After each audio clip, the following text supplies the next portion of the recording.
Kaisa Mutte peale. Nii, hakkame siis peale. Kõigepealt siis need statistika jaoks põhimõisted. Et kui me mingisugust uuringut planeerime, siis me peame kõigepealt endal nii-öelda püüdma ära kirjeldada või mõtelda, missugune andmehulk võiks olla meie uuringu nii-öelda üldkogumiks. Nii et üldkogum ongi siis vastava uuringuga seotud kõikvõimalike andmete hulk. No ja valim selle järgi siis on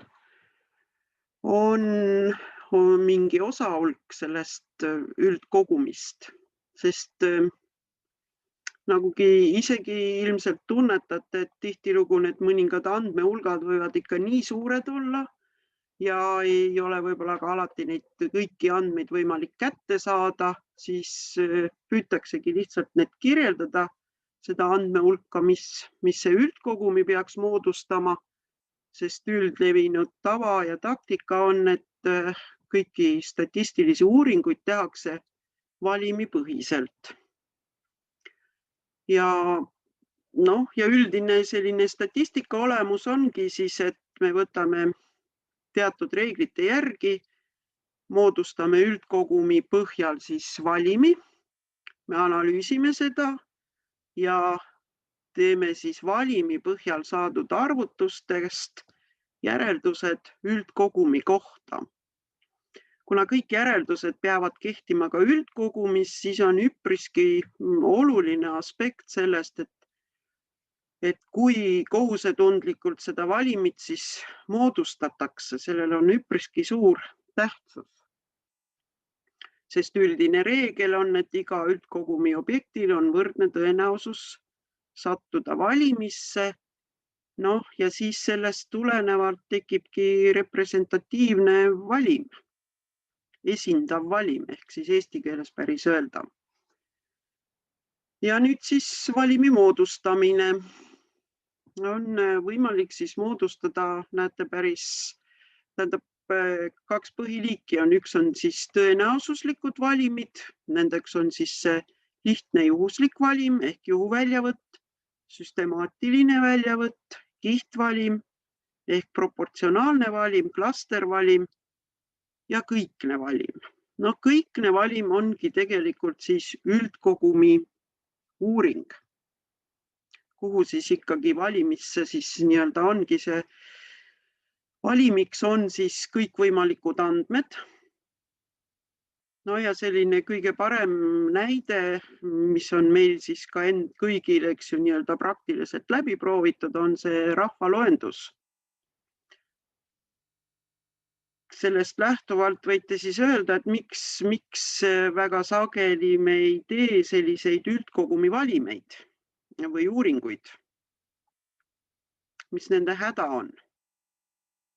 Keegi oskab pakkuda? Nad on kallid. Kallid, ja. Eks ju,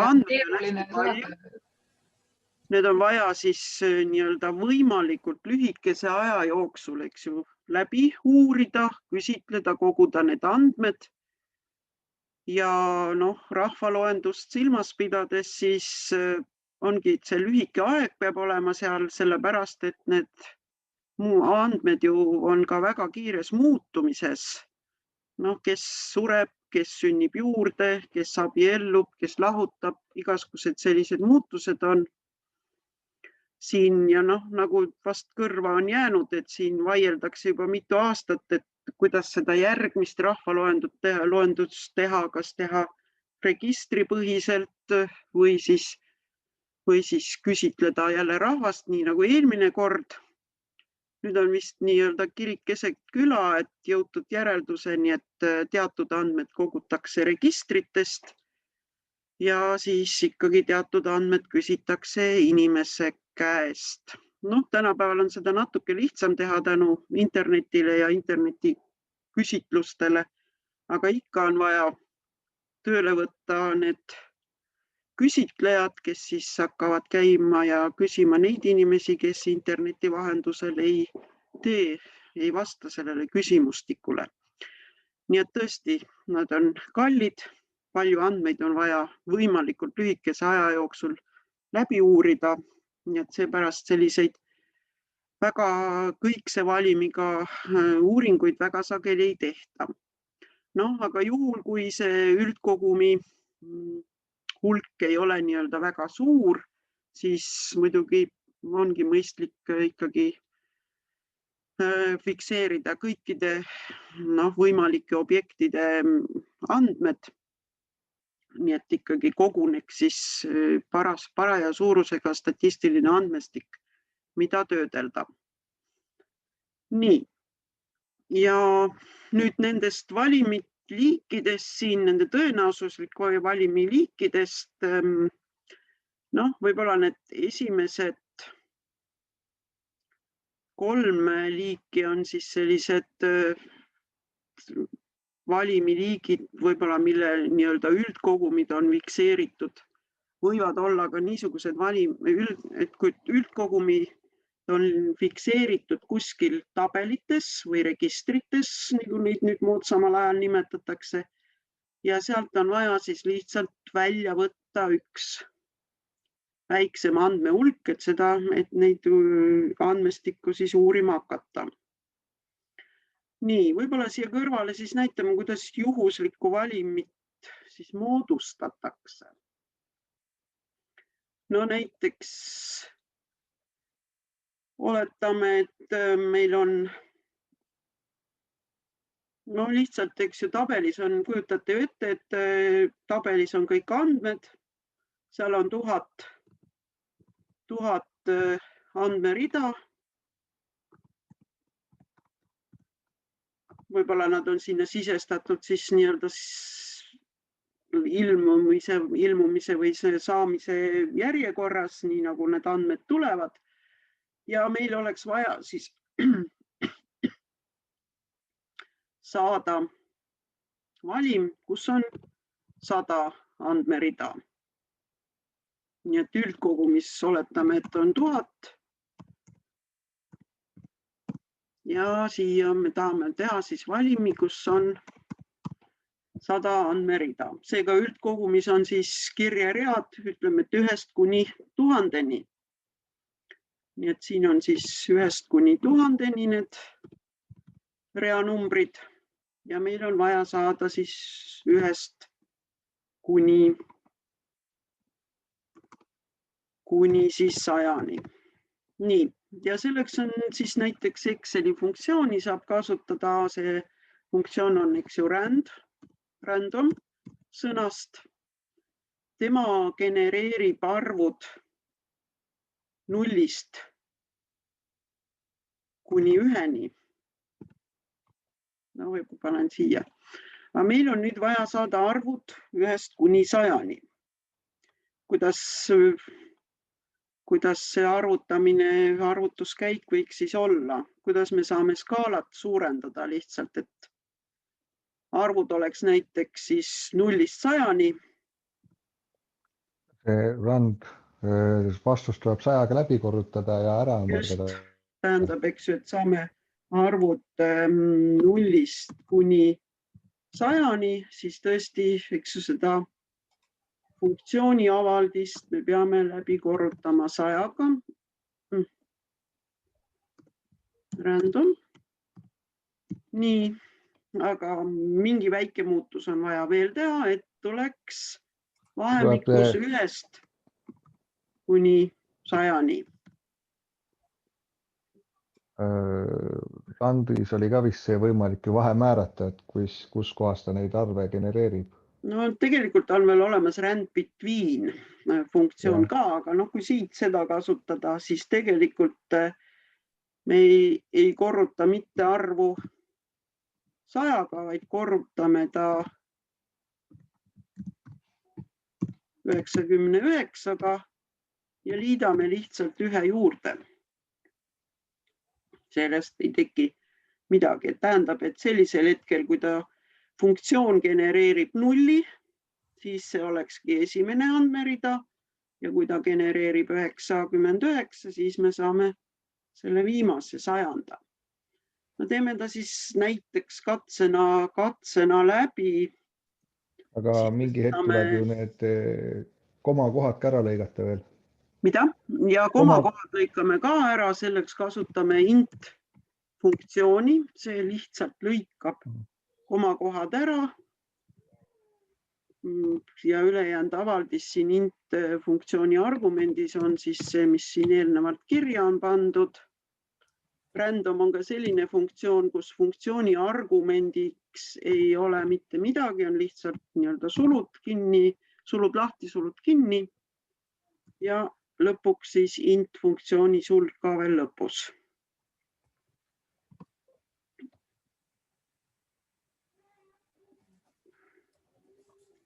Ja saamegi siit siis täisarvu mingi vastuse.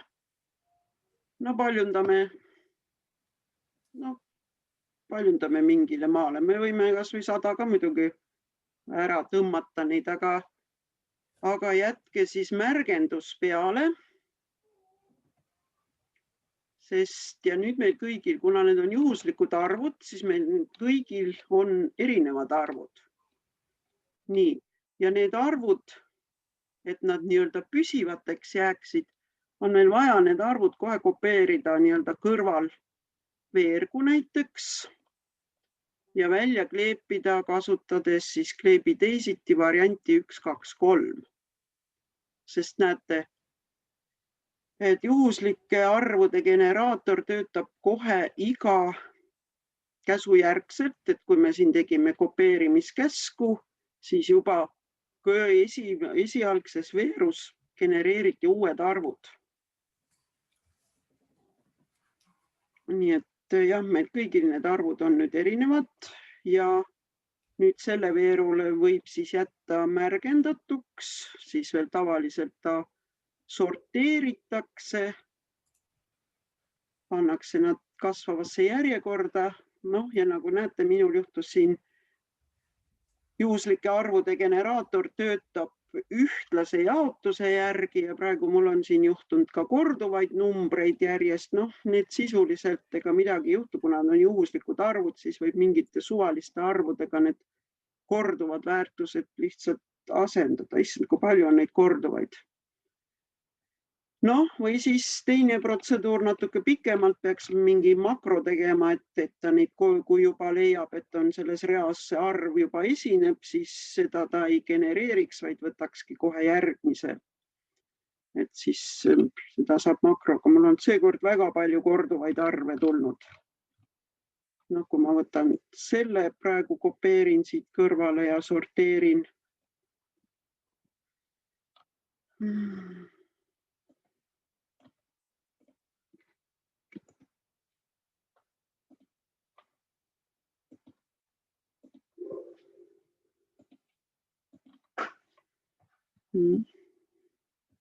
Ikka on neid korduvaid, huvitav küll, seekord on palju jah, korduvaid arve tulnud. Nii et noh, need jah, asendatakse siis juhuslikult just mingite teistega. No näiteks võibki võtta, et 3, 4, 5, 6, noh 7 ei ole, paneme 7, et siis võib niimoodi asendada. Nii, aga nüüd küsimus sellest lähtuvalt. Mitu valimit me võime siis ühest üldkogumist teha?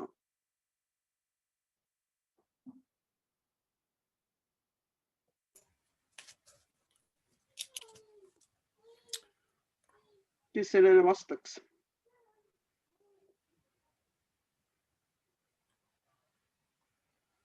No põhimõtteliselt me võime teha... Mis sellel tingimus on, et kas võib sama inimest või sama andmerida võib mitu korda ka vaadata erinevat? Ei, no põhimõtteliselt, kui me kasutame lihtsalt juhuslikku valimit, siis me võime ühest ja sellest samast üldkogumist teha ju lõpmatu arv. Noh, selles mõttes, et praegu oleks siis kombinatsioonid 1000-100 kaupa. Kui keegi selle välja arvutab, siis see on ju päris suur arv. Nii et võib põhimõtteliselt mõeldagi, et me võime, mida suurem üldkogum, seda rohkem erinevaid valimeid me saame sellest moodustada. Me saame valimi mahtu ka veel muuta. Ja siis võibki mõelda, et iga kord, kui me valimi teeme, siis muidugi igal valimil on omad keskväärtused, dispersioonid. Nad ei pruugi, eks ju, ühtida täpselt siis näiteks selle üldkogumi keskmisega, aga statistikas on seda küsimust juba ammu uuritud, et erinevate valimite nii-öelda nende keskväärtuste jaotus ühtib täpselt siis üldkogumi jaotusega. Nii et ikkagi keskväärtus on siis selleks kõige paremaks kirjelduseks. Mediaan on näiteks juba 3 korda väiksema võimsusega siin selle kirjeldamisel. Nii. Noh, süstemaatiline väljavõtt, nagu siit loetegi, on jah, siis siin lihtsalt selline, et ei ole just otseselt seda nii-öelda valmis tabelit, kust me saame andmeid välja võtta, et siis lihtsalt püütaksegi valimisse panna näiteks iga 5., iga 10. andmerida, nii nagu andmed saabuvad, võtta nad sealt välja ja valida. Noh, siin just süstemaatilise väljavõtu juures on just see, et ei oleks eelnevalt mingisugust sorteerimist mingi välja järgi toimunud. Nüüd paljudel juhtudel on siis väga kasulik siis see proportsionaalne ehk siis kihtvalim, kus me siis soovime säilitada mingisuguse tunnuse proportsioonid ka valimis. Üldkogumi proportsioonid on vaja säilitada ka valimis. No, tüüpiline näide on jah, et siis näiteks Eesti kohta võiks säilitada maakonna, et kui maakonnas on nii ja nii palju elanikke, soovime mingeid elanike kohta uuringuid teha ja me teame, et Harjumaal elab päris palju inimesi, kuskil Hiiumaal palju vähem inimesi, et need hiidlased seal ka oleks siis esindatud, siis me võtamegi sama üldkogumi proportsiooni järgi andmeid valimisse. Või siis jah, see sugu või rahvus, need võivad siin olla siis sellised valikukriteeriumid, siis mille järgi need proportsioonid võetakse. Sealt me saame siis, ütleme, et kui Eestis on 1,3 miljonit elanikku, palju Harjumaal võib siis olla, ütleme, et 20% on Harjumaal elanikke, siis ka valimis, kui me teeme mingi 1000 kirjerealise valimi, siis seal see 200 andmerida on siis ka täpselt Harjumaalt pärit. Et säilitakse need proportsioonid. See on paljudel juhtudel ka väga kasulik valimi moodustamise viis. No ja siis on klastervalim. Seda kasutavad siis väga laialdaselt bioloogid oma taimepopulatsioonide uurimiseks. Neil on need nii-öelda katsepõllud või lapid, kus nad looduses käivad, märgivad seal ühe need katseruudukese maha, loevad täpselt sealt oma andmed välja. Nii nad käivad Eestis näiteks erinevates kohtadest ja neid katseruudukesi siis saab päris palju. Ja sealt siis nii-öelda tervikkomplekt, nii nagu ta saadi, siis juhusliku valimi järgi ta siis valitakse jälle sinna valimisse. No seal võib eelnevalt teha siis juba veel juhuslikku valimit, et missugusest maakonnast ja millisest nii-öelda konkreetsest piirkonnast minnakse seda katselappi võtma, et jälle seda juhuslikkust ikka järgida siis. Nii ja siis on olemas veel ka tegelikult mittetõenäosuslikud valimid, aga nendega peab hästi tähelepanelikud olema, et ei tekiks siis mingisuguseid suunatud valimi moodustamise viise. Nii et ega nad väga head ei ole, seda juhuslikkust ei ole nendes väga palju. Nii ja siin paar nii-öelda halba näidet. valimi moodustamise kohta, et linnavalitsus tahtis uurida linnakodanike suhtumist keskkütte hinna tõusu. Nad lihtsalt võtsid siis teatud tänavad, juhuslikult küll linnast, ja hakkasid seal siis inimesi küsitlema. Aga näiteks kui juhtuvad sellised tänavad, kus on väga palju eramaju, kes üldse linna keskkütte taga ei ole, siis neid ju selline küsimus üldse ei huvita, nii et sealt see valim. Esiteks ta võib siis väga väikeseks muutuda, sest need võiks ju juba välja jätta, need eramaja elanikud.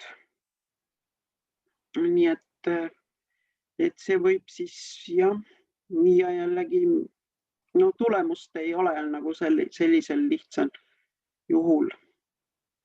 Või kui on jällegi küsitakse vastupidi maa hinna tõusu, siis võib-olla neid kortermaja elanikke nii väga need ei küsitagi, kui see valim moodustatakse just korter number 16 järgi, kõik majad, kus on korter number 16.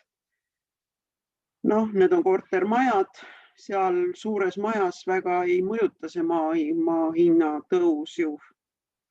Inimesi pigem mõjutab ta ikka rohkem, kellel on kas eramajad või maad. Nii et sellisel viisil lihtsalt ei saa valimit moodustada. Kuidas sellistel juhtudel võiks käituda? Kuidas hea valik oleks?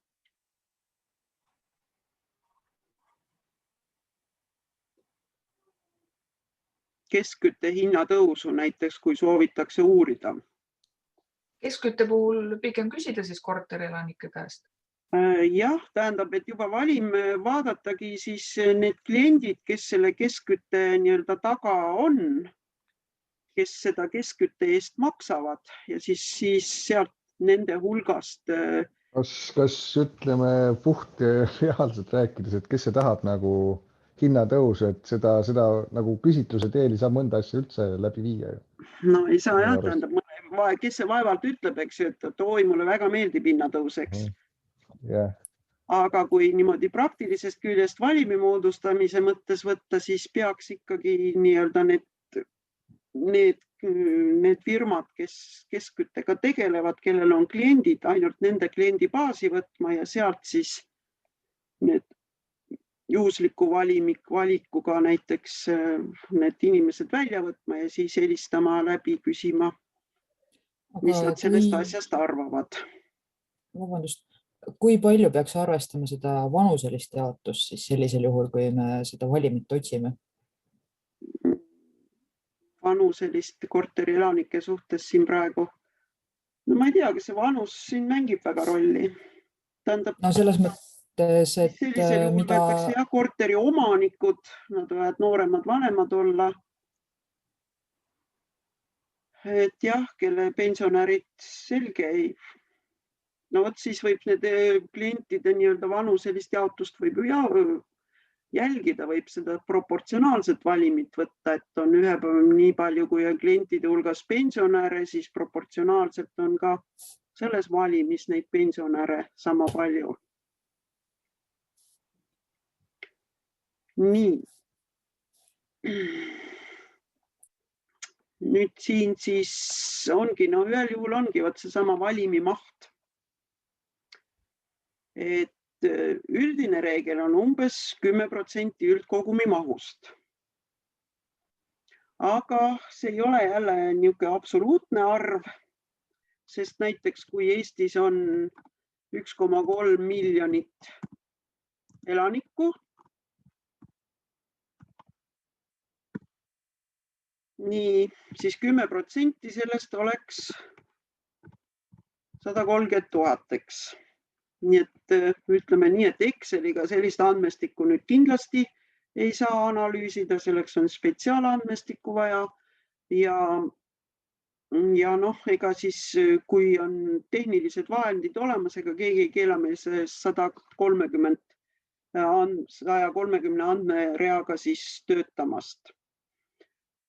Nii et aga ega ausalt öelda mitte midagi ei juhtu, eks ju, kui me töötame ka 65 000-ga, mis on, eks ju, siis ainult 5%. Nii et ka see on piisavalt suur andmehulk, et Eesti kohta mingeid järeldusi teha. Ja samas, kui olete tähele pannud, siis need iganädalased küsitlused, mille küsitakse, kes millist erakonda eelistab, olete tähele pannud, kui suur on seal andmehulk? Tuhandega äkki või? Eks seal püütakse kätte saada 1000. Ütleme laias laastus, et kui meil on 1 000 000, siis see 1000 moodustab ju alles üldkogumist 0,1%.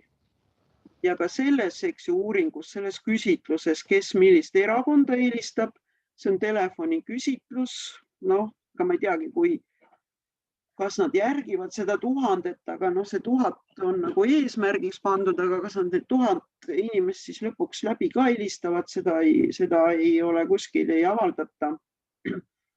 Nii et ka selle pealt, eks ju, tehakse siis küsitlust või üldistus nii-öelda Eesti elanike kohta, eks. Nii et siit võite siis vaadatagi, et kui usaldusväärne see tulemus on, et kui jälle öeldakse, et jaanuaris 25% inimesi toetas Reformierakonda ja nii edasi, eks.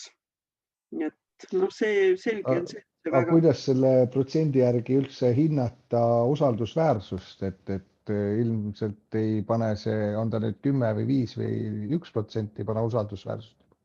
Ei määra usaldusväärsust see protsendi suurus. Tähendab, see ei ole usaldusväärus, vaid see on praegu nüüd siis üldkogumi maht. Jah, ehk et seda usaldusväärsust ei saa selle järgi välja hinnata. Et see hulk võib-olla on nii-öelda, et üldistada nüüd üle Eesti kõik see asja, võib-olla ta väga hea ei ole lihtsalt, aga see on niisugune kiire, mugavam küsitluseks. Nii et jah, üldine reegel on 10% üldkogumi mahust. Nüüd vaatamegi siin mõnda situatsiooni, mis on üldkogum, kuidas moodustada valimit. Et soovitakse uurida, milline telefon on Tartu kooliõpilaste seas kõige populaarsem. Mis siin võiks siis üldkogum olla? Tartu koolid. Kooliõpilased, aga mingi... Jah, tähendab kõikide koolide õpilased, eks ju. Kõikide just Tartu koolide õpilased. Mis ma siin kirjutan?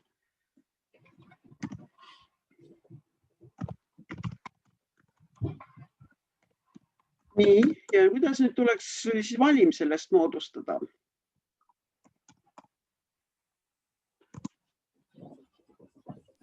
Mingi selline klass alates, kus üldse telefoni ilmselt kasutatakse. Tänapäeval vist on ikkagi esimesest klassist peale. Üldiselt on ikka esimesest klassist peale. Pigem on see, et tuleks... Kuni lõpuni, jah. Tähendab, ma arvan, et siin parim on siis nii-öelda see proportsionaalne valim. Tartus neid koole ju nii-öelda väga palju ei ole. Vanasti oli 16, aga nüüd on neid vist juba vähem. Et kindlasti peaks valima nii-öelda siis selle sama, säilitama selle proportsiooni, nagu reaalselt siis koolides neid õpilasi on ja valima kindlasti siis õpilasi kõikidest koolidest.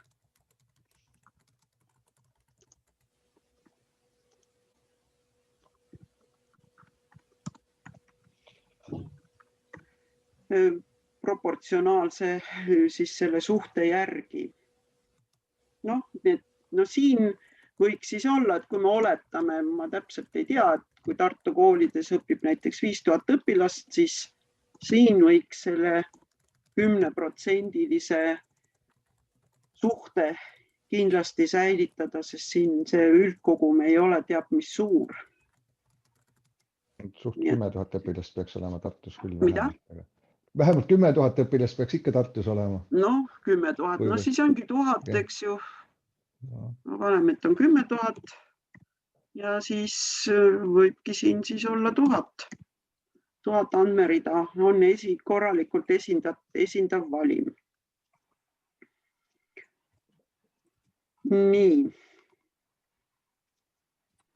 Nii et ja see tulemus kindlasti ainult kirjeldab Tartu, tähendab üldistusi, mida me saame teha, see on ainult siis Tartu kooli õpilaste kohta.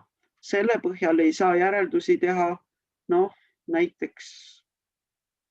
näiteks terve maakonna kohta, terve Tartu maakonna kohta või siis hoopiski Eesti kohta kindlasti ei saa tohi järeldusi teha, vaid see kehtib just ainult Tartu koolilaste jaoks.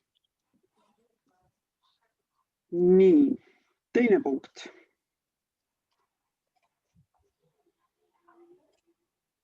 Mis võiks olla üldkogum?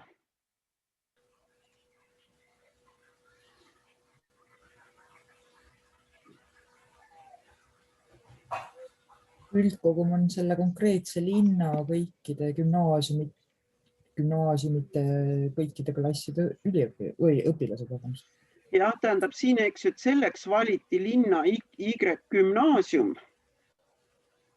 Kui nii valiti,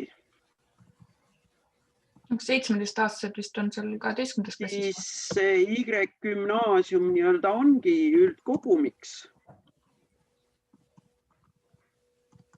Kui nii on juba fikseeritud, siis see ongi üldkogumiks ja sisuliselt see tähendab valimiks võikski olla siis kõik selle kooli 17-aastased. Et see oleks siis üldkogumi uuring, kuna see seltskond seal väga suur ju ei ole ja järeldusi me saame ikkagi teha ainult selle kooli kohta. Niipea midagi üldistada teiste koolide kohta sellises uuringus siis ei saa. Et siis on ta hästi rangelt piiritletud. Ja kui me tahaksime mingeid teisi, mingseid suuremaid laiaulatuslikumaid järeldusi teha, siis juba vaja see andmestik muidugi vastavalt ka kohe suuremaks teha ja siis kasutada juba valimiks ka erinevad valimite moodustamise viise. Nii, nüüd kolmas punkt. Tootmine vastaks nõuetele. Mis on siin üldkogumiks? Antud tehase toodang. Just. Eks ju üldkogumiks on kõik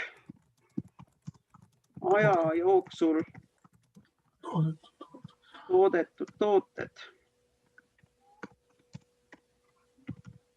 Nii et näete, see üldkogum võibki siis olla selline ettekujuteldav, kus enam ei ole võimalik kuidagi neid eelnevaid üldkogumi liikmeid kõiki uurida. Et jah, neid kätte ei ole võimalik kuidagi enam saada, keegi lattu ju ei tooda. Aga mis oleks siis valim, mis kindlustaks meile selle uuringu, et tootmine vastaks nõuetele? Mingi protsent. Tähendab, selleks siis tavaliselt võetaksegi või uuritaksegi, oleneb, mida nad toodavad muidugi. Võiks siis öelda, et mingil teatud kindlal, ütleme siis päeval, võetakse sealt liinilt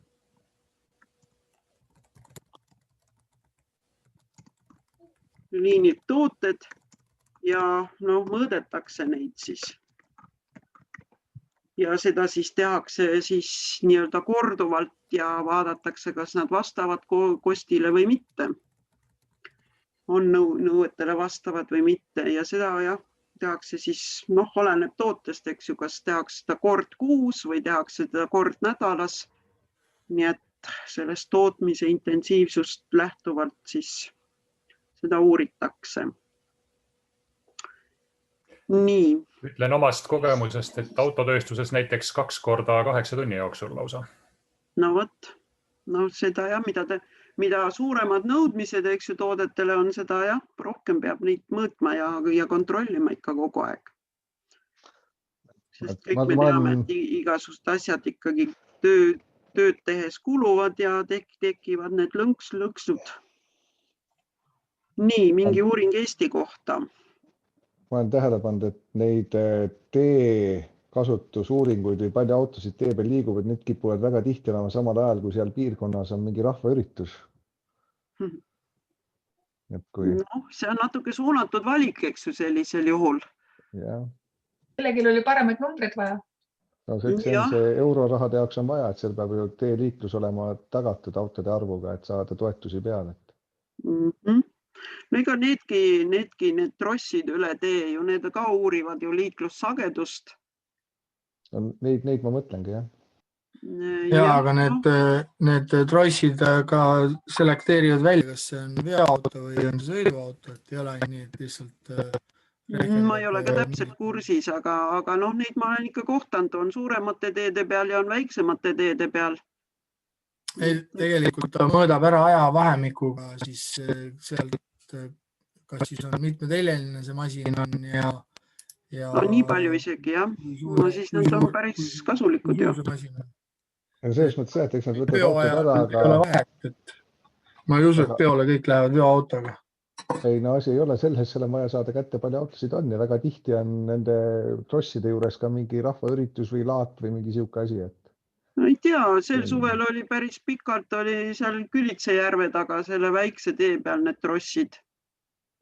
Seal mingit rahvaüritust ei olnud, see oli ikka puhas selline liikluskoormuse uuring. Kindlasti võib see ka pool juhuslik olla, aga jah, et ma siin vaadanud mingi Võrumaad, et Vassialaade ajal kipuvad ikka uurima küll seda rahvaliiklusse.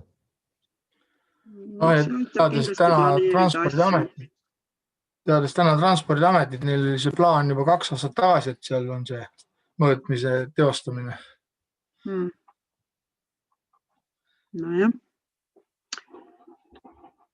No ja mingi uuring Eesti kohta siin juba eelnevalt sai öeldud, et siis jah, peaks ikkagi, kui see on mingi Eesti rahvastiku kohta, siis peaks arvestama nii-öelda seda proportsioone erinevates maakondades, nende elanike proportsioone. Et ei saa lihtsa juhusliku valimiga kindlasti ei saa õiget pilti asjast. Ja Eestiga on teine häda veel, et vastupidi, kui me teeme Eesti kohta uuringuid, siis tihtilugu see Harjumaa tuleb üldse välja jätta. Mis pärast? Liiga suur inimeste arv ja kõik. No jah, et on juba pool Eestit. Et kui me teeme elanike kohta uuringut, teatud parameetrid nagu sobivad, eks, aga teised parameetrid jällegi seal, kuna seal elanike arv on nii suur, näiteks siis abiellutakse, sünnitakse, suretakse palju rohkem, eks ju, nii et see viib üldiselt siis keskmised ju väga kõrgele. Teenistuspalgad on Harjumaal ja Tallinnas muidugi palju kõrgemad kui ülejäänud Eestist. Nii et siin ma ikka toon näidet seda, et kui 10 inimest saavad 10 eurot ja 1 saab 100, siis kus on keskmine. Nii et niisuguste asjade korral võib-olla on just mediaan selliseks keskseks näitajaks palju parem kui keskmine, sest keskmine on ära nihutatud. Kui neid välja ei jätta, meid väga suuri või väga väikseid väärtuseid andmestikus me nimetame erinditeks, kui me neid välja ei jäta, siis peaks analüüse tegema pigem mediaani järgi, kasutama mitteparameetrilisi teste, mis on ka nii-öelda täiesti testid olemas igaks asjaks, aga lihtsalt nad võib-olla neid erinevusi nii hästi ei avasta, kui avastavad testid, mis on tehtud keskmiste järgi, mis on parameetrilised testid. Nii et ja siis paljudel juhtudel tehaksegi 2 analüüsi, tähendab, kui need erindid on jäetud andmetesse ja kui erind on välja võetud, sest ülejäänud Eesti võib-olla isegi käitub pigem homogeensemalt kui see Harjumaa seal paljudes aspektides. Nii, ja siis on mul siia pandud need tähistused, põhitähistused.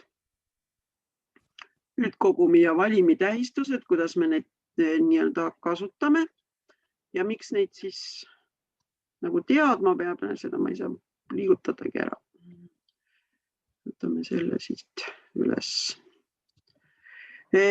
On siis selleks, et näiteks hiljem, kui me hakkame näiteks teste tegema ja hüpoteese sõnastama, siis hüpoteese, kui paneme kirja nad sümbolkujul, siis peab alati kasutama üldkogumi tähistusi. Noh, valemites igal pool võib olla siis sellised nii-öelda tavatähed.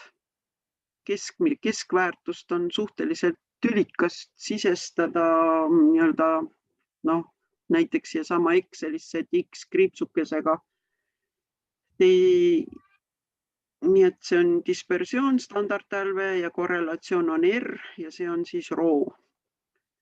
Ning kui me tähestame valimi mahtu suure tähega, siis see automaatselt tähendab üldkogumi mahtu ja N on meil siis tavaliselt valimi maht ning selle valimi suurust me saamegi näha, mitu andmerida me tabelis oleme, eks ju, andmetega täitnud. See väljendabki siis valimi mahtu. Nii, ja nüüd me võime siis minna jälle tagasi nii-öelda nende andmete juurde. Me juba teame, eks ju, missugused tunnused või on siis arvulist tüüpi, et me neid siis klassifitseerime nii-öelda diskreetsed tunnused ja pidevad tunnused. No missugune oli diskreetne tunnus?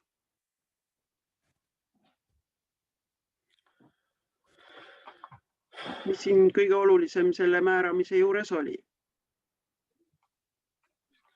Diskreet oli mingi täisarv, peaks olema, et 1, 2, 3 inimest. Nii ja naa, aga just see ei ole veel kõige olulisem asi. Mida sai loendada?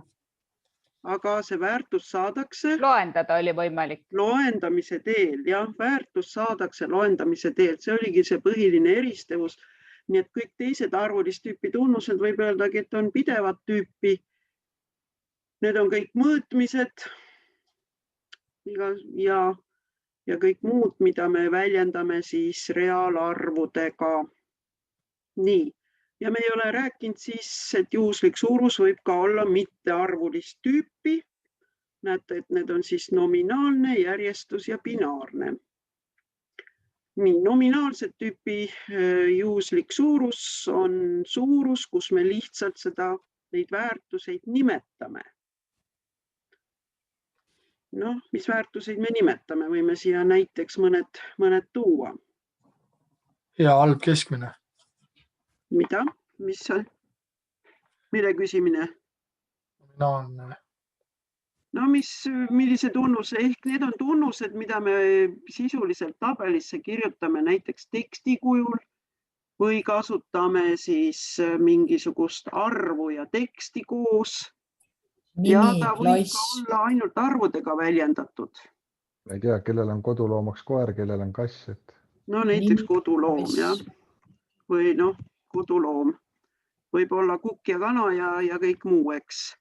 Me kirjutame ta ikkagi tavaliselt teksti kujul. Noh, samamoodi siin võib olla siis maakond.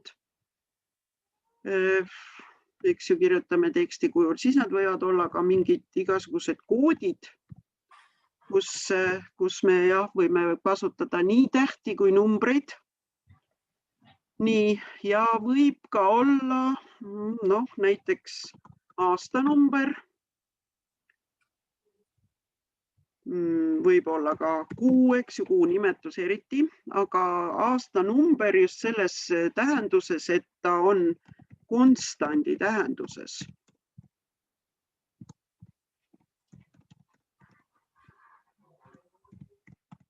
Nii, number on konstandi tähenduses. Noh, see tähendabki seda, et kui me nii-öelda fikseerime midagi, et mingi asi toimus 2020. aastal, nii me saame need aastaarvud sinna ülevalt alla. Ja kui me mõtleme, et me nendest kunagi ei arvuta ju keskmist väärtust, et keskmiselt see asi toimus mingisugusel aastal, siis kui keskmine ei oma mõtet, siis sellised arvudega väljendatud tunnused, need ongi nominaalset tüüpi tunnused. No kuud, eks ju, me saame kirjutada üles jaanuar, veebruar, märts, aga me võime seda kuud, eks ju, panna 1, 2, 3 kuni 12 ja siis võib juba mõelda, et see kuu on nagu selle, kui arvuga ta on väljendatud, siis ta oleks nagu tekstilise välja nii-öelda arvuline kood. Sest ega kuudelegi me ei arvuta ju keskmist kuunumbrit, et midagi toimus 5,5 aastal või kuul tähendab. Nii et sellised väärtused on ka nominaalset tüüpi tunnused. Nüüd järjestustüüpi, mittearvulist tüüpi tunnus on siis kindlasti niisugune tunnus, kus me saame kindlalt ära määrata, et seal on väärtuste hulgas olemas järjestus. Saame öelda, et üks väärtus on teisest suurem ja üks väärtus on teisest parem või halvem. Nii et see on sellised võrdlusmomendid siis olemas. No oskaksite kohe öelda, mis tunnus võiks olla järjestustüüpi, kus on väärtuste hulgas mingi järjestus olemas? Keskmine hinne. Räägime sellest keskmisest hindest natukene hiljem. Tähendab tegelikult, kui kirjutada, siis see koolihinded on järjestustüübi erand. Koolihinded. Nii nagu meil kasutusel on, eks ju, A, B, C, D, E, siis kellelgi ei tekigi kahtlust, et ta on tõesti mittearvulist tüüpi tunnus. Aga jah, ja kui me nüüd selle mittearvulist tüüpi tunnuse, eks ju, kodeerime arvulisele skaalale, siis me saame ju niisugused väärtused. Ja tõesti, üsna laialdaselt me tõesti arvutame, eks ju, keskmine hinne, eks on selle tunnuse kirjeldav mõõt. Aga see on üks ja ainus. Sest üldiselt, kas keegi oskab nüüd veel pakkuda, mis võiks olla järjestustüüpi tunnus?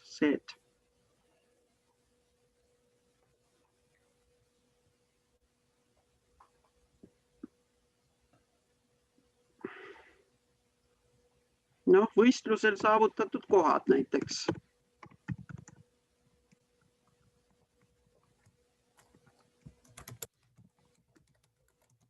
Kindlalt. Ja siin, kui me juba kirjutamegi 1, 2, 3, eks ju, see tähendab esimene, teine, kolmas, siin pole vaja isegi kodeerida asja, aga siis on olemas veel igasugused hinnangud. Hinnangud. Tooge mõni näide, mida siis hinnatakse või olete vastanud mingitele küsimustele, siis on seal väga palju, väga sageli just küsitud igasugust hinnangut. Nii et võib küsida... Õppeainete tagasiside. Mida? Õppeainete tagasiside. Mis küsimus? Tervislik seisund. Missugune on tervislik seisund? Peavalu 1–10.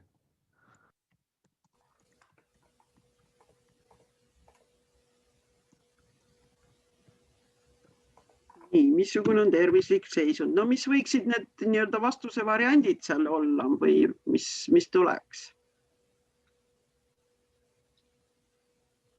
Siis võiks ju olla, et eks ju väga kehv, näiteks. Lihtsalt kehv. Mis siis edasi võiks selles skaalas minna? Keskmine. Eks ju nii ja naa. Mis see keskmine tähendab? Ja siis võib-olla hea ja väga hea, eks. Paljudel juhtudel sellist tüüpi küsimuste jaoks siis pannakse ka sihuke 10 punktist koosnev rida ette, et märkige ära nii-öelda 0-st kuni 10-ni, kus võiks olla teie tervisliku seisundi hinnang. Ja nüüd samamoodi siis et selliseid tekstidega väljendatud tunnuseid saaks edaspidises analüüsis kasutada, siis kasutatakse kodeerimist. Nii et see on jälle iga kasutaja enda valik, kuidas ta väärtuseid kodeerib. Näiteks võib ta siis panna 1, 2, 3, 4 ja 5. Aga võib ka panna näiteks need koodid siis niimoodi,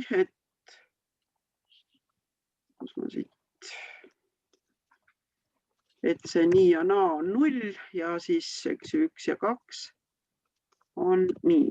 Aga nüüd peab kohe siis meeles pidama, et ega see kodeerimine ei muuda seda järjestustüüpi tunnust, eks ju, mitte arvulist tüüpi tunnust veel arvuliseks, vaid ta lihtsalt on siis need erinevad tekstitüüpi väärtused väljendatud või väljendatud arvudena.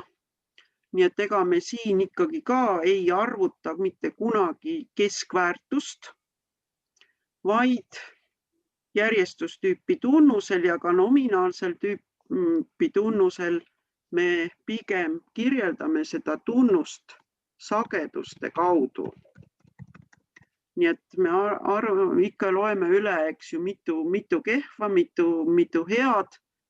Nii et nii me saamegi need sagedused ja sagedustest siis lähtuvalt juba need proportsioonid või siis ka need tõenäosused, kuidas keegi tahab öelda. Nii et ega me ei saa nii-öelda, et keskmiselt oli inimeste tervislik seisund näiteks 3,2.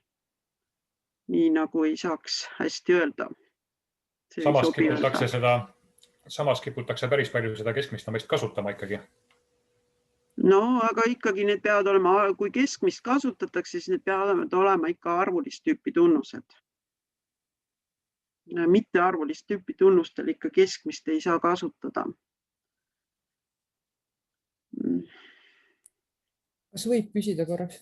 Ta ainult näitab siis näiteks, kui on ka näiteks see skaala niimoodi 1-st 10-ni, et keskmiselt siis arvavad inimesed 4,5, ta näitab võib-olla siis ainult seda, et ikkagi keskmiselt on ikkagi see seis kehvema poole pigem kui sinna paremase poole, aga sama näitab seda sama sagedus või proportsioonide kokkuliitmine täpselt seda sama võib väljendada.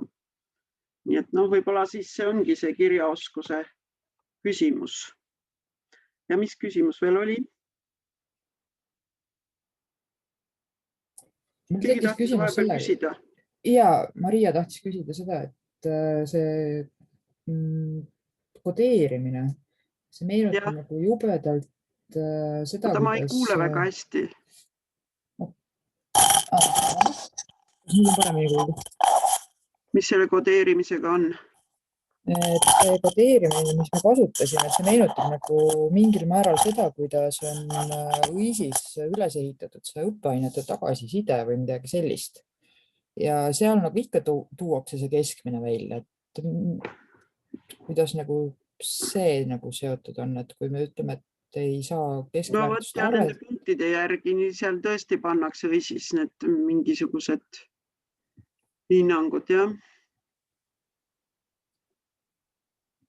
See minu meelest ei ole päris õige. Ilmselt nad ei ole statistika loengus käinud. Ei tea, kas seda, aga ma ei tea. Tähendab, seal lihtsalt ruumi kokkuhoiu mõttes ilmselt on niimoodi hea siis arvu panna, aga ei süveneta niimoodi tõelisesse sisusse. Nii. Minu arust on täpselt see sama tagasiside ei ole ainult reisis või see on igal pool, et pannakse eesmärk ju, et näiteks tagasisides hinnang meie tööle oleks üle 4, järgmine aasta üle 4,5 ja nii edasi ja see on samamoodi ju peaks siis hoopis tegelikult selle sageduse järgi asja hindama. jah, tähendab proportsioonide järgi just. Jah. Et no, Jah. ikka jah, et mida kõige rohkem tuleb või kuidas sellega on, et Jah, aga kipub ikkagi olema reaalselt selle peale tagasi, et võetakse see keskmine ja küll ta kõlbab. just. Ja seda on nii-öelda arvuti või selles kõige lihtsam ju, kõige kiirem ja arvutusviis on, nad liita lihtsalt kokku ja saada see keskmine, eks ju. Et teiste pikemate arvutustega ei hakata üldse jamamagi, mis viib tegelikult selle sisu natuke kõrvale. Seda häda on palju, jah. Nii, ja nüüd viimane tunnuse liik on siis see binaarne. See on tunnus, millel saabki olla üldse ainult 2 väärtust. No, oskate kohe näiteid tuua. Tunnus, millel Mees, saabki naine. olla mees ja naine ehk surnud. siis see sugu, eks. Nii, noh, need on need kas-küsimused. jah, ei. Saab siis, eks ju, vastatagi kas ja või ei. Noh, ja siis on need tõeväärtuslikud küsimused, eks ju, true või false. Nii et selline väike, eks ju, niisuguseid tunnuseid ju väga palju siis ei ole. Muidugi soo kohta võib ka kommentaariks öelda, et ega teda just ei pea alati binaarseks panema, teda võib ka vabalt nominaalseks nimetada, sest eks kui me kirjutamegi M ja N, võib ta vabalt ka nominaalne olla. Ega sellest midagi ei juhtu, sest tegelikult see analüüsimise võtted on ikkagi täpselt ühesugused, ainult sageduste kaudu. Nüüd paljudes statistikaõpikutes kasutatakse ka juhuslike suuruste klassifitseerimiseks skaalasid. Ja siin siis analoogiliselt on nominaalne, see tähendab, kus väärtuseid ainult nimetatakse. Ordinaalne skaala on siis niisugune, kus neid väärtuseid nimetatakse, aga neil on ka konstantne selline, et neil on võimalik konstantsete vahedega määrata ka erinevust. Intervallskaala on siis, et ka on selles nimetustes sees ka nii-öelda nullpunkt. Ja proportsionaalne skaala on laias laastus täpselt selline, mis ongi siis pidevat tüüpi tunnus, ühtib sellega, kus nende väärtuste vahel on erinevused. Ja need võivad olla siis ükskõik kui mis tahes missugused. Nii et Eestis siin jah, meil pigem on jah kasutusel see diskreetne pidev nominaalne järjestus binaarne. Paljudes inglisekeelsetes maades nad jah armastavad neid skaalasid, seepärast neid õpikus on neid skaalasid seal palju ka nimetatud. Nii et võib nii ja naa, meie vast kasutame siis seda 5 erinevat tüüpi tunnust. Nii, see oli siis sissejuhatus kõigele sellele tõelisele statistikakursusele nüüd siis ja me võtamegi nüüd lahti, võtke lahti siis jälle Moodle'i kursusest fail nimega MatM testid.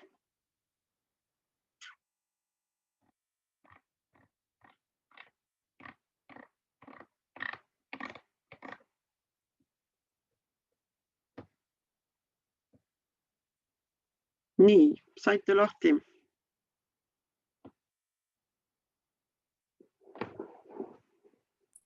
Jah. Nii, natukene võite kerida seda andmestikku, vaadata, mis siin siis on ja mille jaoks võiks see andmestik siis olla moodustatud, et mis oli selle andmestiku moodustamise nii-öelda eesmärk.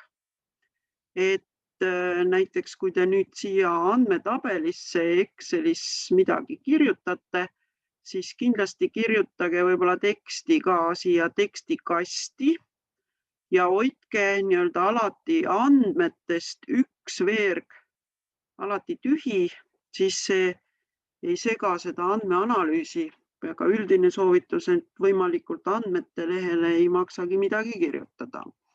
Nii, miks neid andmeid on kogutud? Võib-olla siis eesmärk.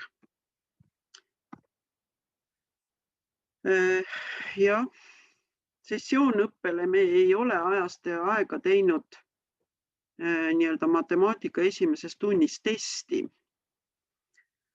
Aga päevaõppele tudengid teevad meil juba alates aastast 2002 niimoodi keskgümnaasiumi matemaatika kohta sellist kerget testi, no meie arvates jah, et siis on meil need fikseeritud ja siin on siis praegu inseneri erialadele, eks ju, 2017-18 sisse astunute andmed.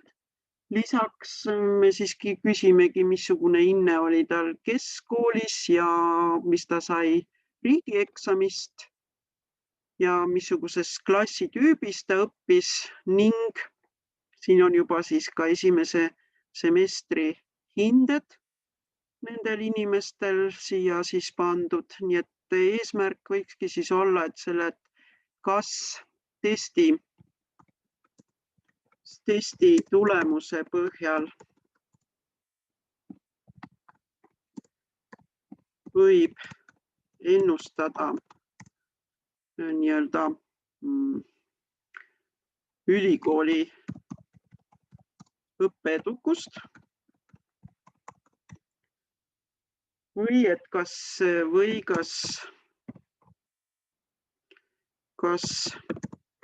testi tulemus on seoses eelneva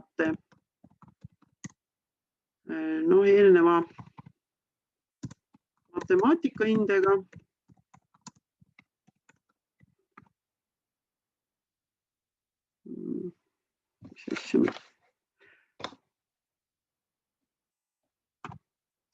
ja riigieksamiga. No see oleks nagu üks selline põhiline eesmärk, miks seda on siis vaja nagu andmestikku uurida. Nii. Nüüd te näete siit juba kohe algusest paistab, eks ju, et siin andmestikus on ka tühje lahtreid, et kui ei ole siia midagi kirjutada, siis nii-öelda tõenäosuslikult õiget väärtust kunagi ei või siia ise tabelisse kirjutada. Nii et siin, eks ju, gümnaasiumis lõpetamise aasta, ma ei tea, kas inimene ei mäletanud või ei tahtnud kirjutada, eks ju, oma andmeid, mida oleks võinud vabalt siia ritta, eks ju, kirjutada.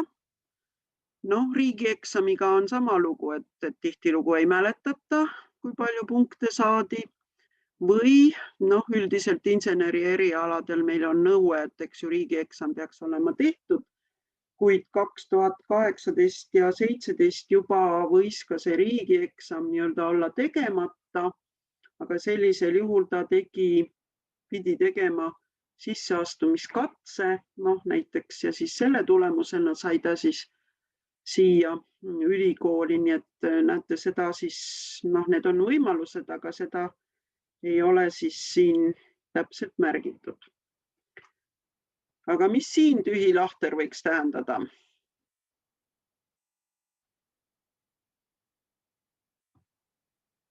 Kui ei ole hinnet. Mis see algebra tähendab, mis see tulba nimikiri tähendab, et mis selles tulbas peaks olema määratud? Siin on algebra hinne, tähendab nii algebra hinne ja füüsika hinne. Matemaatika hinne, eks ju, oli see algebra ja analüütiline geomeetria. Mitte ilmunud. Semestri füüsika hinne. Jah, loobus, ei teinud neid. No vot ongi, et eks ju esimesel nii-öelda sügissemestril on küllalt palju neid nii-öelda väljalangejaid.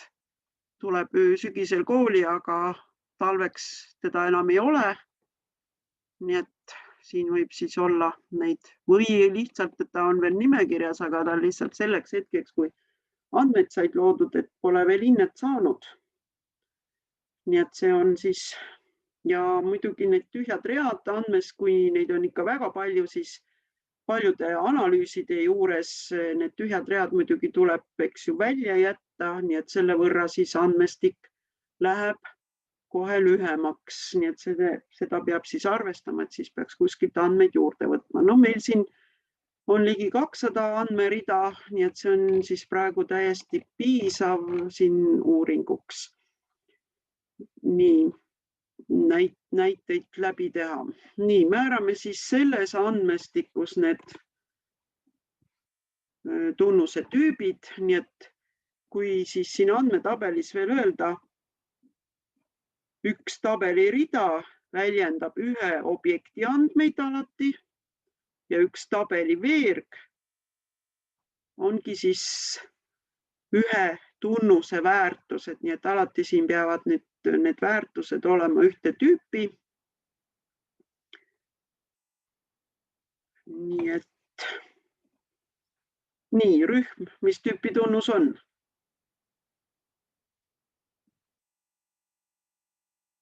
No kes ütleb?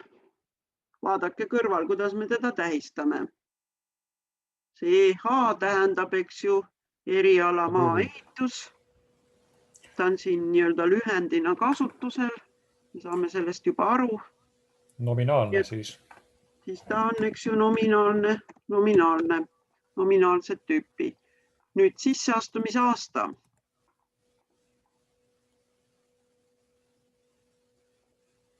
Siin on 2 aastat, 2018, 2017. Me lihtsalt, eks ju, fikseerime ära, et võt see inimene tuli 2017 sisse. Nii et see arv on siin konstandi tähenduses ja seega on ta ka nominaalne. Nii et see gümnaasiumi lõpetamise aasta on ju ka alati muutumatu suurus. Ei saa ju siia kunagi midagi muud kirjutada, nii et ta on ka kindlasti konstandi tähenduses. Nii, gümnaasiumi matemaatika hinne on järjestustüüpi, riigieksam. Järjestus. Mis ta on? Järjestus. Ei, seal on punktid, siis ta on diskreetne. Me punkte, eks ju, loendame. Pidev. Nii et ta on diskreetne oma sisult, aga me käsitleme seda tunnust pidevana. Mis pärast? Tähendab, riigieksamist on võimalik punkte saada 0–100, sest mäletate, me rääkisimegi, et kui diskreetsel tunnusel erinevate väärtuste hulk läheb väga suureks, siis me käsitleme teda pidevana, nii et see diskreetne ja pidev, see suhe, kui juba on üle 25 erineva väärtuse sellel tunnusel, siis me teda juba käsitleme pidevana. Nii et siin on juba lausa võib olla 100 erinevat või 101 erinevat väärtust, nii et ta on pidevat tüüpi. Siis klass on mis tüüpi? Nominaalne peaks olema. Nominaalne, jah. Testipunktid. See peaks siis ka diskreetne olema. See on diskreetne ja testipunkte me ikkagi loendame. Diskreetne ja see on nüüd tõesti puhas diskreetne, sest see testides oli võimalik saada siis 0–15 punkti, maksimum 15 punkti, nii et ta täiesti sobib diskreetseks tunnuseks. Nii, ja need õppeained on mõlemad järjestustüüpi siis. Ja kipubki tihtilugu olema niimoodi, et andmestikkusega, kui on jah mingid mõõtmised järjest ainult arvulist tüüpi tunnused, siis on neid pidevaid tüüpi tunnuseid palju, aga väga paljudes andmestikes ongi nominaalsed või siis need järjestustüüpi tunnused siis olemas, eks nende analüüsimine muidugi on natuke vaene. Nii. Nüüd valimi maht tähendab nüüd, mis on meil siin üldkogumiks.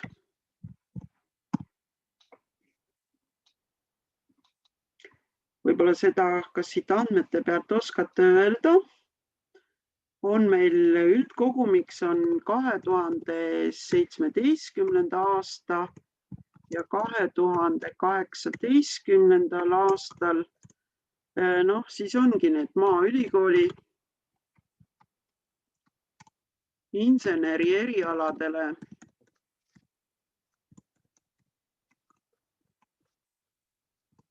sisse astunud üliõpilased. Nii. Ja nüüd, kui me mõtleme, et mis on siis valim? Kes seda Kas on meil valim või on ta üldkogum? Valim on see, kes tegid selle testi siis? Jah, no üldiselt tähendab eeldati. Valim oleks kõik olnud ikkagi. Eeldati jah, et saaksime kõik see valimi. Et me põhimõtteliselt see seltskond ei ole ju suur, eks ju siin ehitusele ja aastas astub umbes 35, tähendab plaan on alati 35 üliõpilast olnud. Siin tehnotroonikal ja tehnoloogial on ta ka seal kandis umbes. No veemajandusel nendel aastatel, sellel siin lõpus veemajandus, need olid need õnnetud aastad, kus tuli ikka väga vähe üliõpilasi. 2016 lausa ei avatudki seda eriala, aga siis vaadati, et see eriala ikka väga kustub ära ja näete sellise väikese arvu pealt ikkagi avati. Sellel aastal näiteks tuli miski pärast, ma ei tea, kust ilmus 27 inimest. 1979 oli seal ka mingi kooli lõpetamine. Mida? Seal viimase rea peal oli 1979 kooli lõpetamine. Jah. Keegi ei keela ju vanas eas kooli. Praegu on ju meil elukestev õpe. See ei ole andmeviga, vaid see on täiesti õige väärtus. Ainult, et jah, see inimene ikkagi vist ei suuda lõpetada, ma kardan. Ta peaks mul ka siin praegu nüüd statistikas järjekordselt kursust kordama, aga ikka raske on niimoodi. Et siis tuli välja, et Töötukassa pakkus mingit toetust, maksis talle stipendiumit, ta tuleks ülikooli. Seda ma sain ka alles sellel aasta või eelmise aasta sügisel teada, et miks pärast ta siia tuli. Et tegelikult jah, ma ei tea, kas tal väga vajadust oli piinata ennast. Nii, et me eeldasime kõikset valimit, aga kuna jah, näeme siin, et testi tulemustes mõned augud on ikkagi sees, et ega ta meil ikkagi absoluutne kõikne valim ei ole, nii et reaalselt juhtuski täiesti juhuslikult, et kes esimeses matemaatikatunnis puudusid, siis meil ikkagi tekkiski valim siia siis sellest lähtuvalt. Nii, ja nüüd järgmiseks ülesandeks ongi siis kasutada kirjeldava statistika vahendeid ja kirjeldada kõiki tunnuseid selles andmestikus. Nii, ja nagu te nägite, küllaltki palju tunnuseid on nominaalsed ja järjestustüüpi, siis nende kirjeldamiseks kasutataksegi sagedusjaotuseid ehk siis neid sagedusi. Nii, ja teeme siis esimese tabeli, võib-olla kõigepealt siis uurimegi, eks ju, et mitu üliõpilast on meil siin 2017, mitu 18 sisse astunud ja siis erialade kaupa grupeerime neid. Ja me võime sinna juurde ka kohe lisada näiteks ka keskmise hinde hiljem samas grupeeringus, nii et panna siis need asjad kirja. Nii, selleks, et me hakkame nüüd looma siit nende sageduste jaoks on kõige mugavam luua liigendtabeleid ehk neid pivottabeleid, pivot table'id.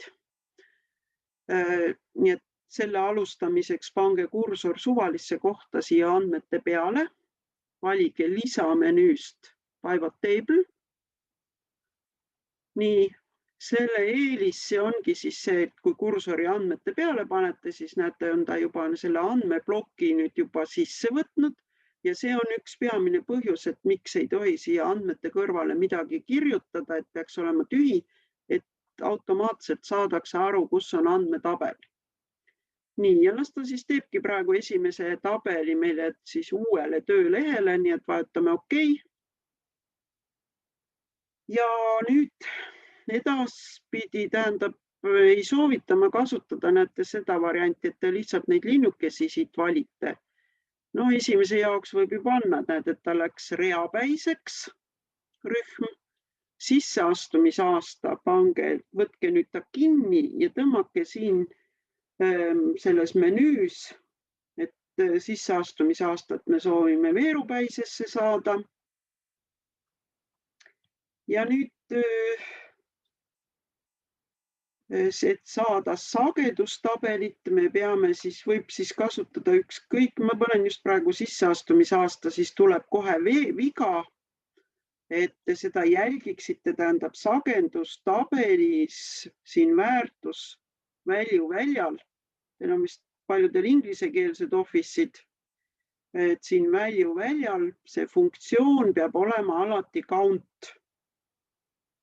Ja kuna sisseastumisaasta oli ju väljendatud arvuga, siis ta automaatselt esimeseks võtab summa, nii et see summa on nii-öelda vale funktsioon ja selle muutmiseks olge selle välja peal ja vajutage tavalist tiire nuppu, nagu te kõige sagedamini kasutate, valige rippmenüüst väärtusvälja sätted ja muutke funktsioon siis loenduseks ehk siis count funktsiooniks ja siis OK.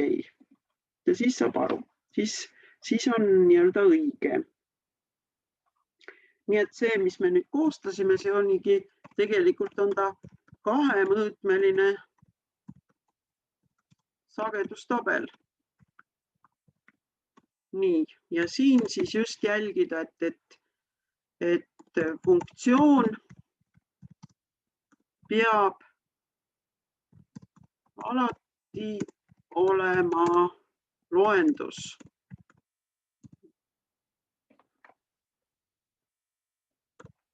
Ehk siis count inglise keeles. Kui palju teil on eestikeelne office või on teil enamusel inglisekeelne office? Jaa. Inglisekeelne? Eestikeelne.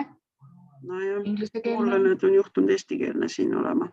Ingliskeelne. Ingliskeelne.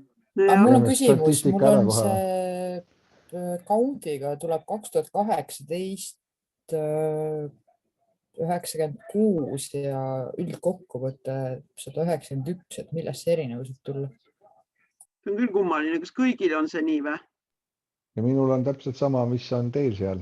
Mul on ka sama, mis teil.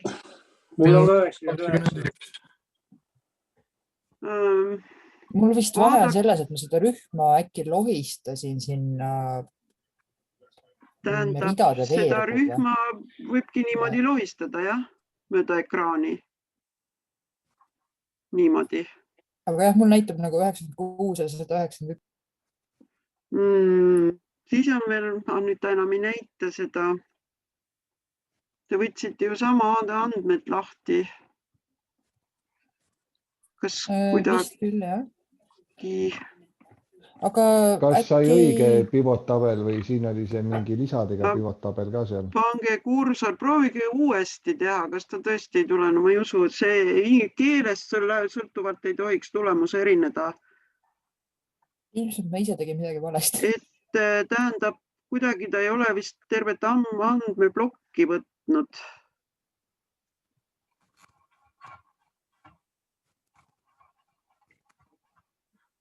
Välja. No andmeplokid ta ju sai veel kuidagi topelt tulemused, aga mis ta sellega annab, kui ta võtaksid selle? Noh, see muidugi näitab, eks 198 andmerida, eks oligi meil tõesti siin tabelis.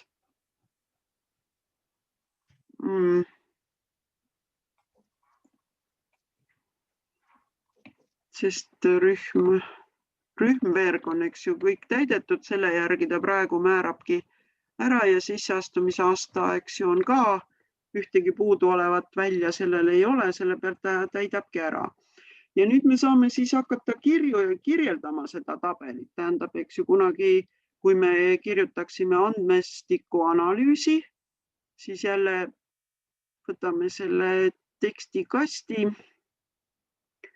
ja siit me saame juba neid sissejuhatavaid andmeid siis hakata kirjutama. Nii et andmestiku analüüsis sissejuhatavad andmed just olekski, et mille kohta need andmed on. Et andmestik sisaldab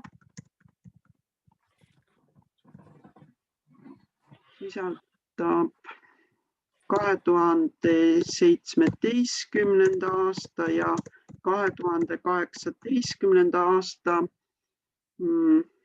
Maaülikooli siis inseneri erialadele astunud üliõpilaste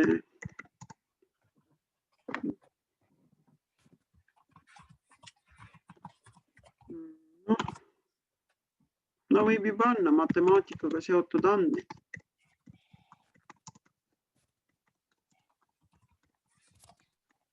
Nii, nüüd on siis inseneri erialad, mis need on.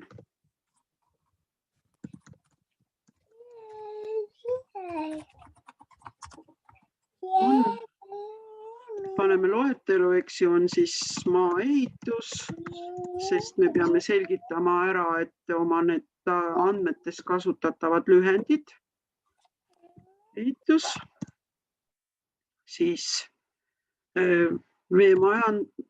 veemajandus, praegu muidugi ka kasutame põhimõtteliselt lihtsustavaid nimesid, see on see VE,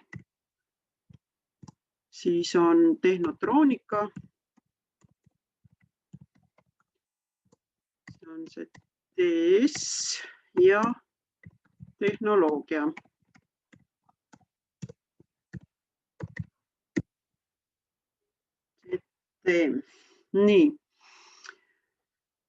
Nii, mis me siit tabelist näeme?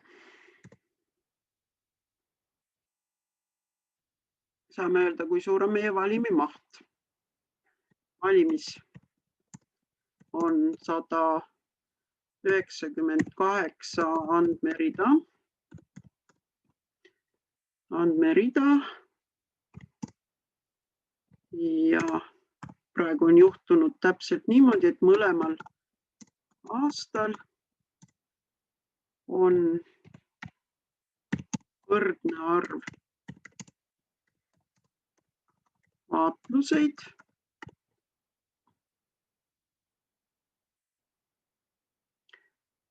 nii ja võimalus on muidugi siis kõik nad ka ühekaupa siit üles loetleda, et ka ehituse erialal astus siis see 25 üliõpilast 2017. aastal, aga võib-olla seome siis selle juba järgmise väljaga, et paneme siia väärtusväljale juurde selle gümnaasiumi matemaatika hinde. Võtke gümnaasiumi matemaatika hinne kinni ja tõmmake ta siia väärtusväljale ning valige, ilmselt te näete sealt jällegi loendust, aga muudame nüüd siin funktsiooni ära, väärtusvälja sätted, et me nüüd ei taha mitte loendust, vaid arvutamegi keskmist matemaatika hinnet. Ja kui me arvutame keskmist, siis on kasulik ka määrata siit seda arvuvormingut, et nad on alati üks koht peale koma. Et siis ei tule need arvud väga pikad. selgitamise mõttes ma tõmban need veerud jälle kokku, siit on nagunii teada, mis need andmed siin on. Et me ei pea neid tekste algusest lõpuni nägema.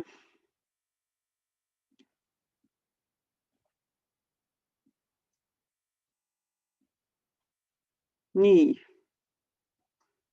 No mis me siit võime siis nüüd öelda?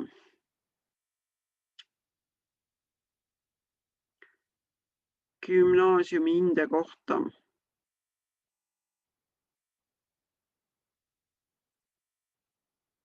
Keegi prooviks sõnastada lauset.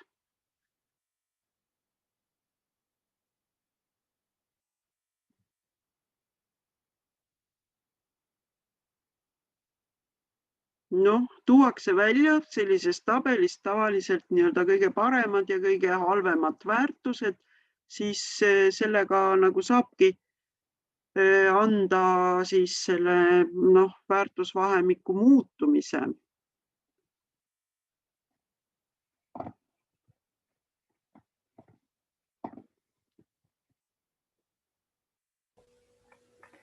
Esimene võimalus oleks erialade kaupa võib-olla keskmist hinnet iseloomustada. Ja, võib alati niimoodi teha. No, mis me võime siin öelda, et kõige paremad keskmised hinded? Paneme nii, et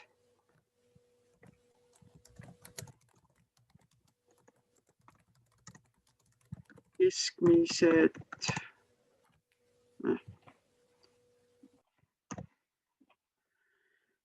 matemaatikainded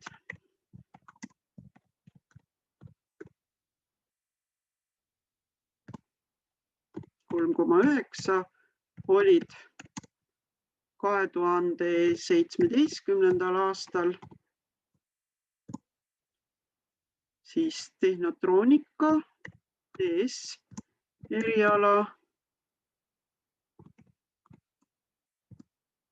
TS ja 2018. aastal EH eriala üliõpilastel.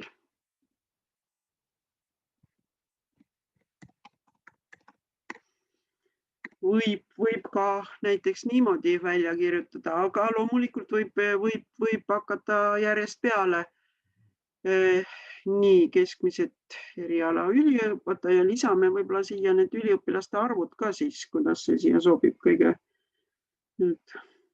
hinne siis. Tähendab keskmine matemaatika hinne peaks olema.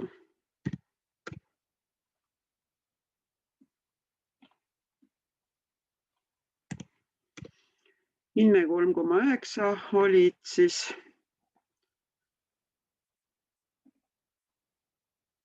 ja paneme sulgudesse siis selle õpilaste hulga 23 üliõpilast ja EH-l siis see 3,9 saadi 29.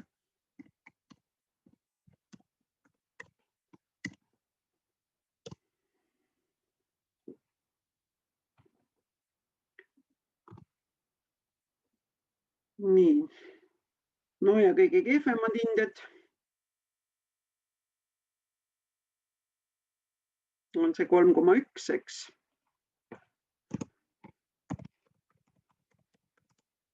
Keskmine hinne 3,1 oli 2018. aastal VE eriala 7 üliõpilasel. Võt siin, kui kirjeldada, siis kui ühte sama asja kirjeldada, siis peab ka alati mõtlema sellele, et ühe ja sama asja kirjeldamisel võiksid lause konstruktsioonid natukene erineda, et ei tekiks sellist tunnet, et nii-öelda kogu aeg ühte sama asja korrutatakse. Peab nagu tekstiga püüdma natuke varieerida.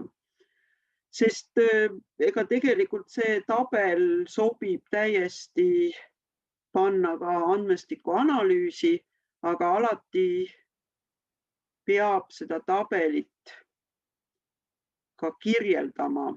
Nii et teksti peab selle tabeli kohta alati kirjutama, et sellest ei piisa, et me lihtsalt paneme tabeli ja kirjutame võib-olla alla talle selgituseks, et üliõpilaste arvud ja matemaatika keskmised hinded, sellest ei piisa, me peame seda ikka püüdma selgitada. Ja võib-olla nüüd selle hindega seoses siis võikski siis veel järgmise tabeli teha. Et noh, see näitab, eks, et väga kolmepoolese asi siin kipub olema. Praeguses seisus võib see mulje tekkida. Aga võib-olla siis teemegi järgmise liigendtabeli, kus me lihtsalt valime nüüd olemasolevale töölehele, pange kursor siia asukoht ritta, valige see tööleht 1, näidake tühi lahter ja me praegu siis vaatamegi lihtsalt hinne ja tõmmake ka väärtusväljale hinne, mis siis loeb üle. Mitu 3, mitu 4, mitu 5 on siis meil siin tabelis. Nii et kui sellised olid keskmised hinded, siis me võimegi öelda, et sellest, et 21 üliõpilast 21 üliõpilasel oli matemaatika hinne 5, 84 oli hinne 4 ja 86 oli hinne 3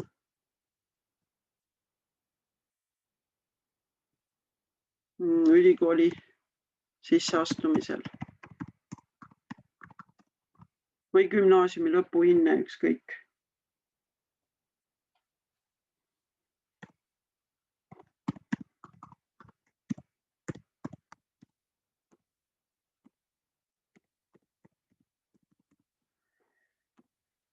Lõpuhinne, nii et ikkagi oli 5 ka natukene, aga noh, on siis näha, et enamus tulevad maaülikooli ikkagi inseneri eriala õppima 3 või 4.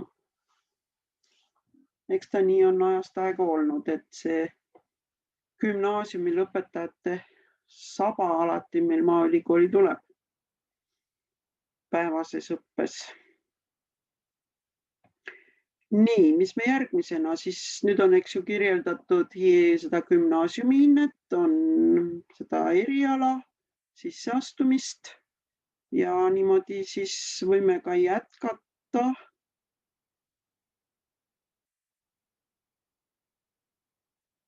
Nii, ja nüüd järgmine küsimus, võib-olla selle võib ka sellest hindest ettepoole panna, on näiteks see sama gümnaasiumi lõpetamise aasta.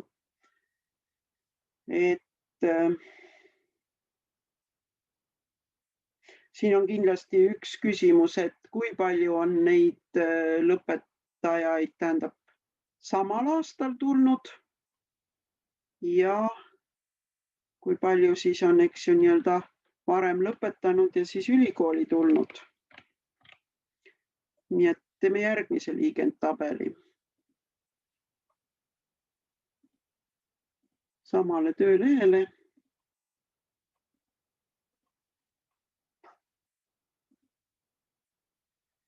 Nii.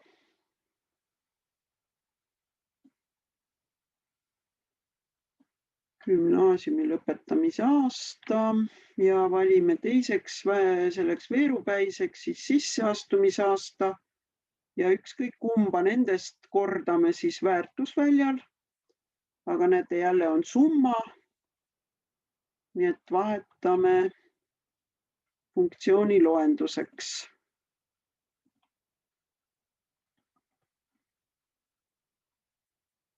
Nii.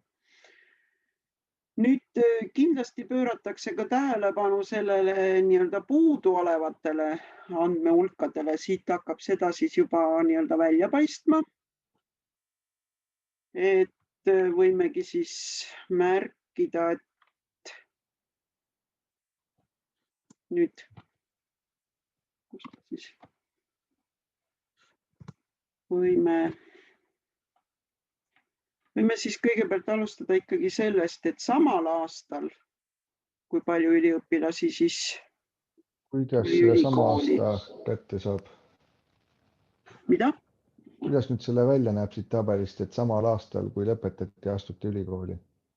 Nii, näed, 2018 ja 2018.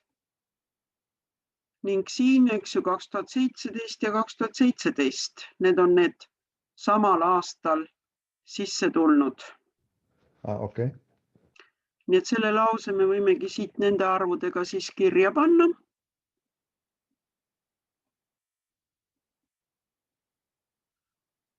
Nii et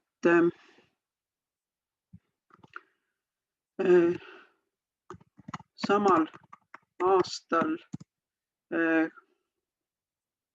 või no õigemini hakkame nii peale, et gümnaasiumi lõpetamisega samal aastal tuli või astus ülikooli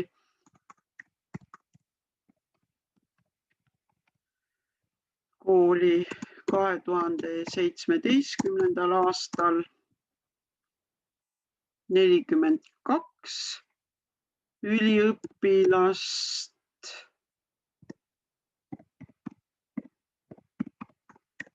Noh, võib alati ka juurde panna, eks ju, 99-st, näidata ära seda kõik kogu hulka. Nii või anda ta protsentuaalselt. 2017 ei ole mitte? Mida? 2017 40 ei ole või? Ei, see on 18. 18. aastal ja 2017. aastal tuli siis 40 üliõpilast.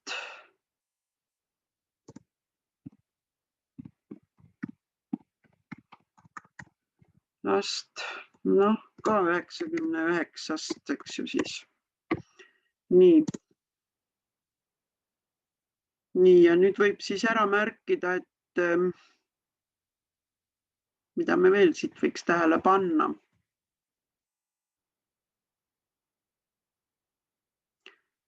Nii-öelda aastase vahemikuga olid siis, eks ju, ka suhteliselt suured arvud, aga 2018. just oli 26, eks ju, nii-öelda aastase vahemikuga, aga siin võib-olla on siis sellised 2 aasta vahemik. Midagi nendest võiks ju kirja panna.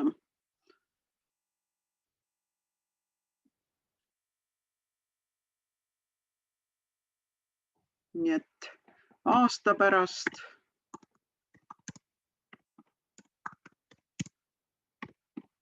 lõpetamist on siis sisse astunute arvud vastavalt 26 ja 15. Ning võib siis muidugi alati sellised eripärad võib siis ette tuua, et 2017. aastal astus ülikooli üks üliõpilane, kes, no siis ajal olid ainult keskkoolid, kes keskkooli lõpetas 1979. aastal. Nii. Noh, sellised eripärad. Ja nüüd, eks ju, siis seda lõpetamise aastat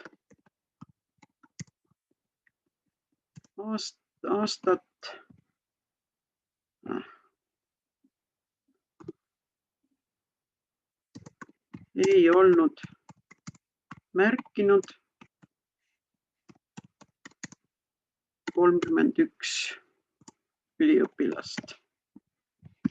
Nii et see puudu olevate andmete hulk, seda peaks ka alati kirja panema.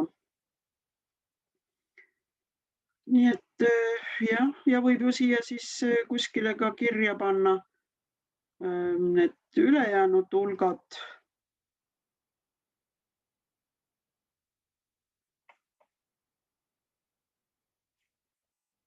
Võib-olla siia vahele võiks siis panna, et varajasematel aastatel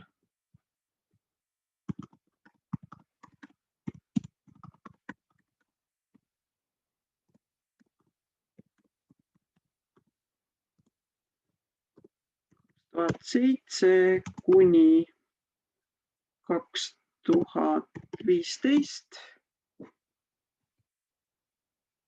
või 2014 võib isegi panna, siis on üksikud.